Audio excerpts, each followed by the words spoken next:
మీ పిల్లలు ఫారెన్లో చదవాలనేది మీ కల? మీ కలను నిజం చేసే ఏకైక సంస్థ విదేశ్ కన్సల్ట్స్. నమస్తే, వెల్కమ్ టు ఐడ్రీమ్.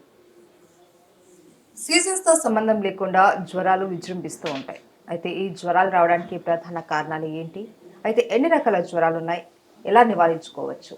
దీని గురించి తెలియజేయడానికి మనతో పాటు ఉన్నారు ప్రముఖ ఆయుర్వేద వైద్య నిపుణులు డాక్టర్ బాలకిషన్ గారు. వారితో మాట్లాడి తెలుసుకుందాం. నమస్తే సార్.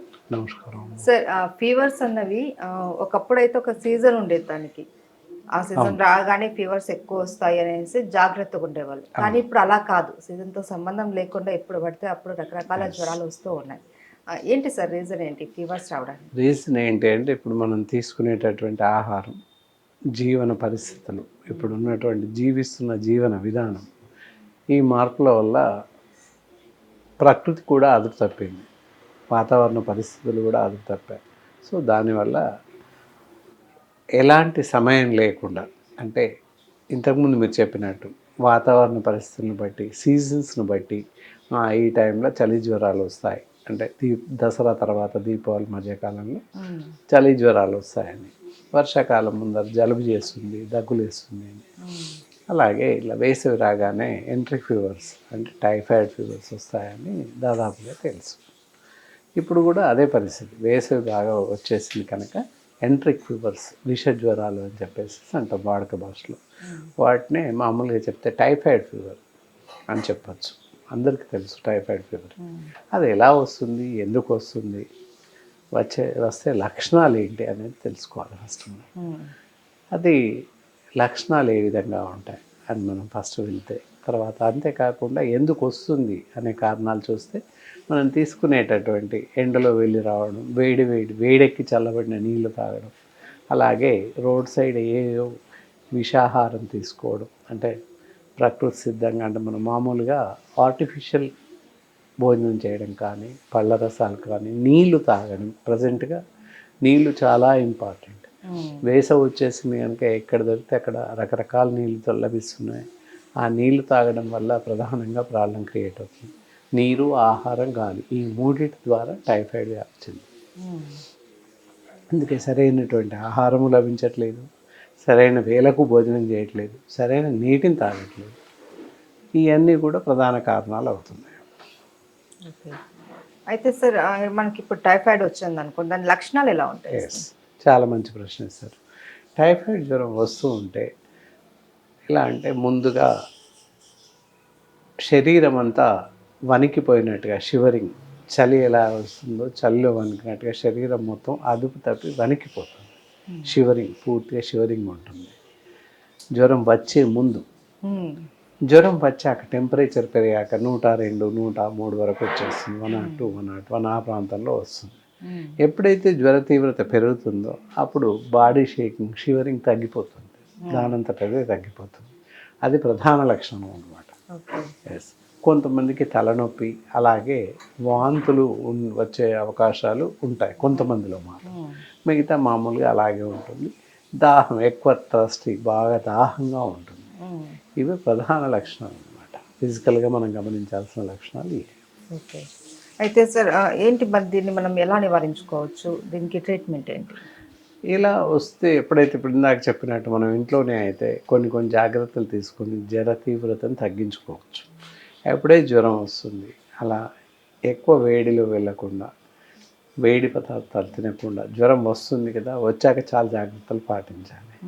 ఎప్పుడైతే ఒక వ్యక్తికి ఇంట్లో, ఒక కుటుంబంలో ఒక వ్యక్తికి వస్తే వారికి సపరేట్గా ఒక రూమ్, గది కేటాయించాల్సిన అవసరం ఉంటుంది.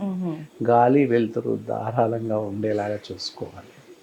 వారికి ఇస్తున్నటువంటి ఆహారం కానీ ఇతరత్ర పరిశుభ్రంగా ఉండాలి. ఇచ్చేవాళ్ళు కూడా తగిన జాగ్రత్తలు పాటించాల్సిన అవసరం ఉంటుంది. ఒక ఇంట్లో ఒక వ్యక్తికి వస్తే ఆ ఇల్లు మొత్తం అందరికీ వస్తుంది వరుసన. Virus, that is the one of type. So S typhoid అని చెప్పేసి, ఓ టైఫాయిడ్, ఇలా ఈ విధంగా ఉంటాయి. AHBH టైఫాయిడ్ వైరస్ అన్నమాట. సో దానివల్ల టైఫాయిడ్ ఫీవర్ కలుగుతుంది. కాబట్టి జాగ్రత్తగా ఉంటూ వాళ్ళకి సపర్యలు చేయాల్సిన అవసరం ఉంటుంది. సార్, ఆయుర్వేదంలో దీనికి ఏంటి సార్ మెడిసిన్? చాలా మంచి మెడిసిన్స్ ఉంటాయి. ఫస్ట్ ముందు జాగ్రత్త చర్యగా ఎప్పుడైతే జ్వరం వస్తుందో ఇంట్లో ఏంటంటే అప్పటికప్పుడుగా నీళ్ళలో తడిపిన తడిగుడ్డతో ఒళ్ళంతా తడుపుతూ ఉండాలి. ఎవ్రీ జ్వరం తీవ్రత పెరిగిన ప్రతిసారి గంటకి ఒళ్ళంతా తల నుంచి కాళ్ళ వరకు తడుపుతూ ఉండాలి ప్రతిసారి. తర్వాత అలక్ష్యం అది ఏం చేయకుండా వెంటనే డాక్టర్స్కి ఆయుర్వేద వైద్యులను సంప్రదించినట్లయితే దానికి సరిపడేటటువంటి బెస్ట్ మంచి మందులు ఇవ్వడానికి అవకాశం ఉంది. అంతేకాని వాళ్ళంతట వాళ్ళుగా మెడికల్ షాప్కి వెళ్ళి సొంత వైద్యం చేసుకోవడం చాలా ప్రమాదానికి దారితీస్తుంది. కాబట్టి జ్వరం గోళీలు వేసుకోకపోవడం చాలా మంచిది అని ఇక్కడ చెప్పవచ్చు. సో ఫస్ట్ డాక్టర్ని తప్పకుండా కలవాలి. ఓకే. కలిసినట్లయితే మా లాంటి ఎక్స్పర్ట్స్ ఆయుర్వేద వైద్య నిపుణులను సంప్రదించినట్లయితే చాలా మంచి ఔషధాలు ఉన్నాయి, పూర్తిగా తగ్గించే అవకాశం ఉంది. దానికి గాను ఆయుర్వేదంలో ఆనంద భైరవి, జ్వరాహరిణి, అలాగే ఫీవర్ ఎక్స్ ట్యాబ్లెట్స్, ఇలా రకరకాల ట్యాబ్లెట్స్ ఉన్నాయి.